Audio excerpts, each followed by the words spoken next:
प्रेम से बोलो बीना वाली मैया की बीना वाली मूर्ति में होही मां सहाय गया।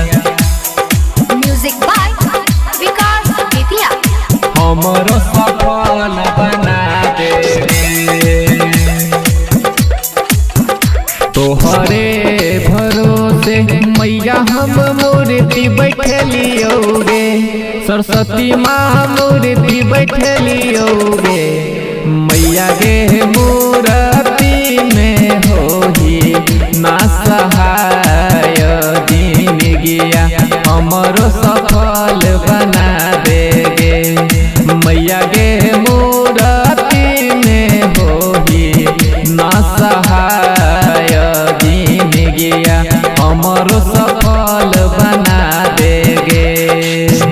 तोहरे भरोसे सरस्वती माँ मूर्ति बैठलियोगे। बीना वाली मूर्ति बैठलियोगे। बीना वाली मूर्ति में होही ना सहाय दिन गया। हमरो सफल बना देगे।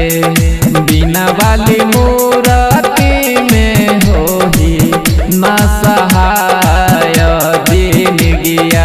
हमरो सफल बना देगे। बीना वाली मूर्ति में होही ना सहाय दिन गया। हमरो सफल बना देगे।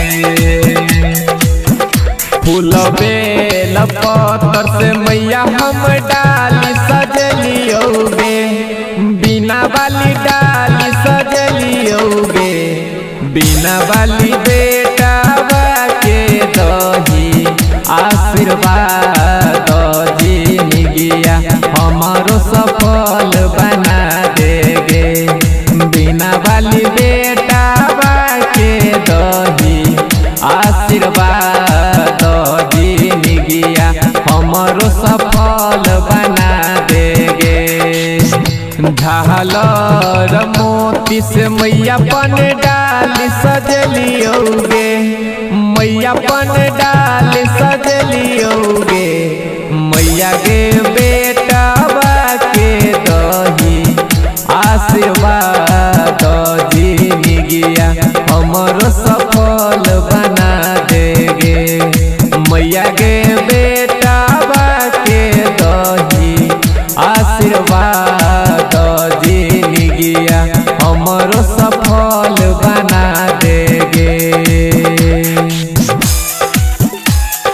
बीना वाली मूर्ति में होही मां सहाय दिन गया।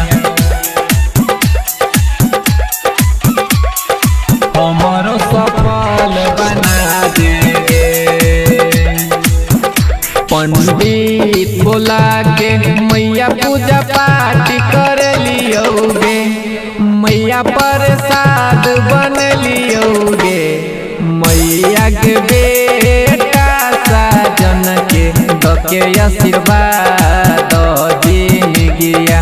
ओकरो सफल बना दहिगे। मैया के बेटा साजन के दके आशीर्वाद दिन गया। ओकरो सफल बना दहिगे। पंडित बोला के मैया पूजा पाठ कर लियोगे। मैया प्रसाद बन लियोगे। मैया के बेटा राजेश के दके आशीर्वाद दिन गया। ओकरो सफल बना दहिगे। मैया के बेटा राजेश के दके आशीर्वाद दिन गया। ओकरो सफल बना दहिगे। मैया सुनै छी।